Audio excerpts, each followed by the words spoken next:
অমর একুশে বইমেলায় একটি স্টলে বাঘবিতণ্ডা হট্টগোলের ঘটনায় তীব্র নিন্দা জানিয়েছেন প্রধান উপদেষ্টা ডক্টর মোহাম্মদ ইউনূস।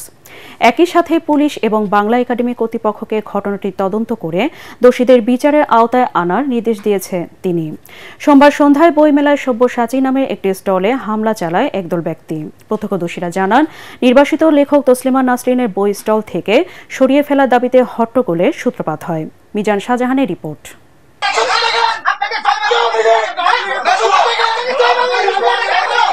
বইমেলায় তসলিমা নাসরিনের বই বিক্রি নিষিদ্ধের দাবিতে বেশ কয়েকদিন ধরেই সামাজিক যোগাযোগ মাধ্যমে প্রচারণা চালাচ্ছিল একটি চক্র।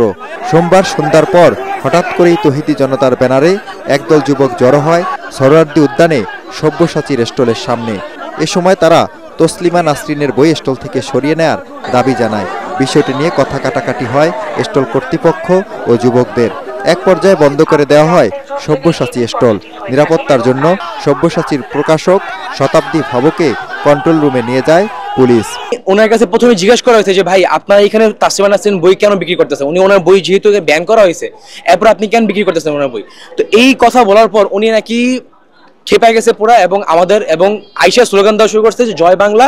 বসুন্ধরা ট্যাবলেট এখন আরো উন্নত। এই হট এয়ার থ্রো টপশিট দ্রুত শোষণ করে সোনামণিকে দেয় কোমল অনুভূতি। এবং উগ্রবাদী নিপাত যাক, জয় বাংলা জয় জয়, যে একটা স্লোগান দিছে। স্টল বন্ধ থাকবে। দুই নাম্বার, তার বিরুদ্ধে যে অভিযোগ আছে তাকে আমরা এখন গ্রেফতার করতেছি, নিয়ে যাব থানায় নিয়ে যাব। আমরা খতিয়ে দেখে তার বিরুদ্ধে সে যতটুকু অপরাধ করেছে এই অপরাধের জন্য আমরা মামলা দিব। পরে বিষয়টি নিয়ে জরুরি বৈঠকে বসে বাংলা একাডেমি। তারা জানায় যে বইটি নিয়ে হট্টগোলের সূত্রপাত তা নিষিদ্ধ নয়। এদিকে বইমেলায় হামলার প্রতিবাদে বিক্ষোভ করে সাধারণ পাঠকরা। দাবি জানায় হামলাকারীদের আইনের আওতায় আনার।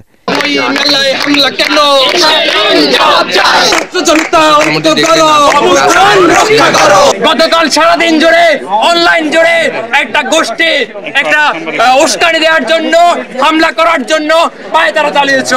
এত কিছুর পরেও আমরা দেখতে পেলাম এই রাষ্ট্র বইমেলার নিরাপত্তার জন্য, প্রকাশনের নিরাপত্তার জন্য কোনো ব্যবস্থা গ্রহণ করলো না। এ ঘটনার তীব্র নিন্দা জানিয়েছেন প্রধান উপদেষ্টা ডক্টর মোহাম্মদ ইউনূস। রাতে প্রেস উইং থেকে পাঠানো বিবৃতিতে জানানো হয়, অমর একুশে বইমেলায় এ ধরনের বিশৃঙ্খল আচরণ বাংলাদেশের নাগরিকের অধিকার ও দেশের আইন উভয়ের প্রতি অবজ্ঞা প্রদর্শন করে। মেলায় নিরাপত্তা জোরদার করতে এবং এই তাৎপর্যপূর্ণ স্থানে যেন কোনো অপ্রীতিকর ঘটনা না ঘটে তা নিশ্চিত করতে পুলিশকে সব ধরনের ব্যবস্থা নিতে নির্দেশ দেওয়া হয়েছে। মিজান শাহজাহান, এটিএন বাংলা, ঢাকা।